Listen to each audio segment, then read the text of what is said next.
Today I'm sitting here with Leslie Lluvet. Leslie, what's up?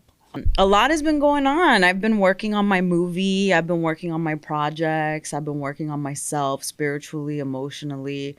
I think the last 2 years I went into like a huge transition. I come from a past of like being a party girl, doing a lot of drugs and stuff like that. Yeah. And now it's like the complete opposite. Do you think that's necessarily age, or do you also think it's that I don't have the same interests? Right. I think it has a lot to do with growth. I don't know if it has a lot to do with age, because I know people that are my age that are still doing the same thing. But it just depends where you are in life. I don't really think it has to do with age, because I've seen a lot of things on the internet of like older women finding love when they're like 60. Right. So it's like, is age really a thing, or is it something that we're just believed, like they make us believe that it's a thing, but in reality it's like not a limitation. Yeah, no, definitely, I agree with that. Yeah, I had an interesting conversation with one of my friends the other day. I asked her, I was like, if you can have $1 million, would you take $1 million, or would you get all the wisdom that you have right now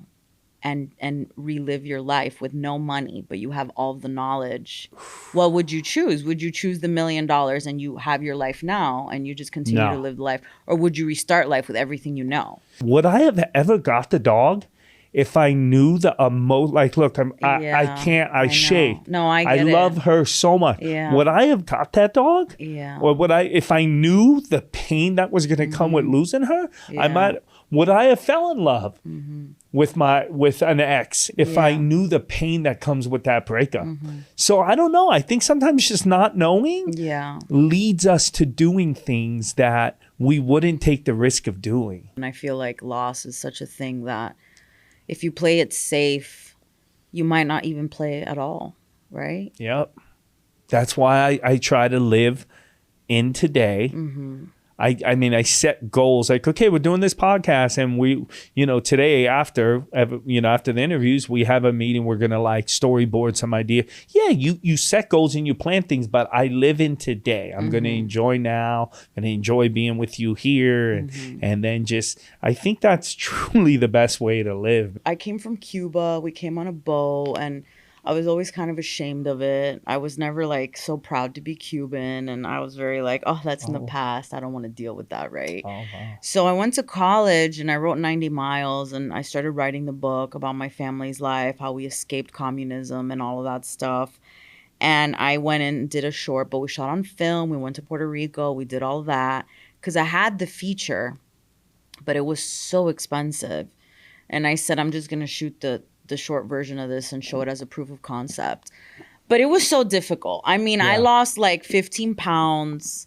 Wow. And it's about like, when you make a movie, it's like your baby. You're literally having a baby. Yeah. You're like creating something and putting it into life, and then you're inspiring other people. That's always been my goal with making art. Sure. My goal has always been, I want to move, touch, and inspire people in a way that, unfortunately, I feel like society teaches us not to feel.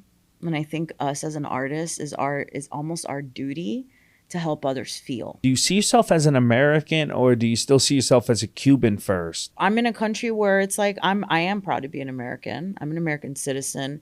So it's like I'm Cuban American. Found a passion.